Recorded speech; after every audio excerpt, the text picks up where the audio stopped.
দক্ষিণ পূর্ব এশিয়া এখন মৃত্যুর মহড়ার মঞ্চ।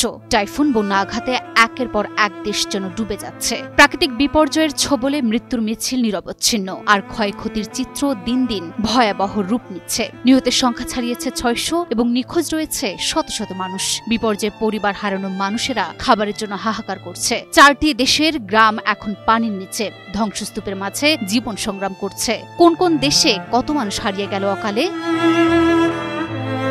দক্ষিণ পূর্ব এশিয়ার এক বিশাল অঞ্চল এখন ভয়াবহ বিপর্যয়ের মুখে। চারিদিকে পানি আর পানি, ডুবে গেছে ঘরবাড়ি, রাস্তাঘাট। তবে এই দৃশ্য শুধু এক দেশের নয়, এই দৃশ্য ৪টি দেশের। টানা বর্ষণ ও একের পর এক ঘূর্ণিঝড়ের আঘাতে ইন্দোনেশিয়া, মালয়েশিয়া, থাইল্যান্ড ও শ্রীলঙ্কায় কয়েক বছরের মধ্যে সবচেয়ে মারাত্মক বন্যা দেখা দিয়েছে। ফিলিপাইনে আঘাত হানা টাইফুন কোতো এবং মালাক্কা প্রণালীতে অস্বাভাবিকভাবে তৈরি হওয়া ঘূর্ণিঝড় সেনিয়ার মিলিত প্রভাবে দক্ষিণ পূর্ব এশিয়ায় এই অস্বাভাবিক আবহাওয়ার সৃষ্টি হয়েছে।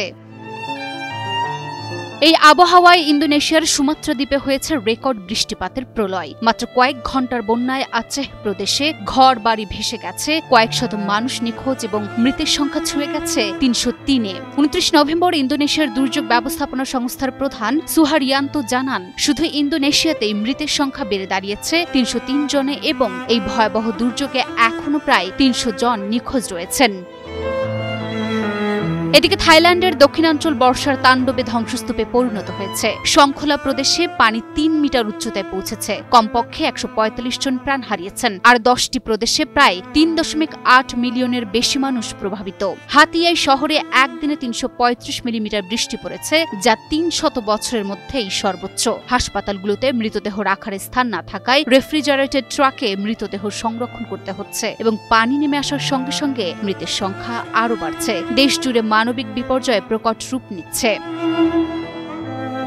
শ্রীলঙ্কায় পরিস্থিতি আরও জটিল আকার নিয়েছে। দেশটিতে জরুরি অবস্থা জারি করা হয়েছে। বন্যার পানিতে ১৫,০০০-এর বেশি ঘরবাড়ি ধ্বংস হয়েছে, প্রায় ৮ লাখ মানুষ আশ্রয়হীন। দেশের ১/৩ এলাকায় বিদ্যুৎ ও পানি সরবরাহ বন্ধ আছে। ঘূর্ণিঝড় ডিটওয়াওহর প্রভাবে শ্রীলঙ্কায় ব্যাপক বৃষ্টিপাত হয়েছে। এতে বিভিন্ন জায়গায় ভূমিধস ও আকস্মিক বন্যায় ১২৩ জন প্রাণ হারিয়েছেন। এখনও প্রায় আরও ১৩০ জন নিখোঁজ আছেন।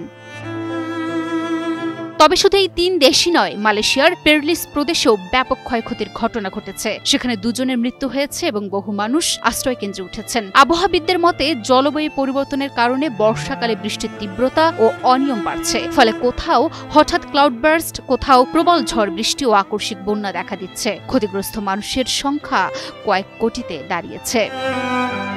Desk report, news 24।